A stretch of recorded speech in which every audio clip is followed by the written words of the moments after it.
Priority number one at the airplane crash site near Buffalo is removing the remains of every last person from the wreckage. The Erie County Medical Examiner's Office says it's going to take 3 or 4 days to collect all the remains.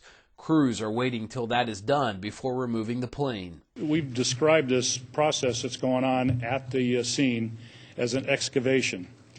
And that's truly what it is, because keep in mind there's an airplane that fell on top of a house, and they are now intermingled, and the house and the airplane are together. Officials say that early evidence shows both engines were working properly when the plane crashed.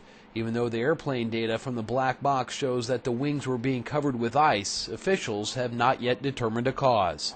It was just a sudden catastrophic event that took place, and then 30 seconds later they impacted the ground.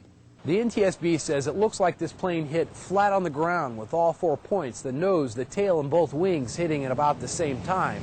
But in a bit of a surprise, instead of the plane facing towards the runway at Buffalo, the nose is facing in the complete opposite direction.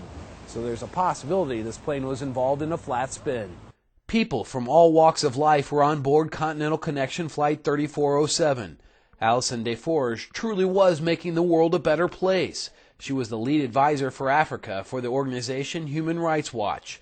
Desforges' husband says she was returning from London, where she spoke to a member of parliament about the current government in Rwanda. She was a person who had a great deal of intelligence and a great deal of energy, but the most important thing was that she had a great deal of dedication to helping other people. This was going to be a happy weekend for Maddie Loftus. She was supposed to be playing in an alumni hockey game at Buffalo State College. Instead, her friends and former teammates played without her.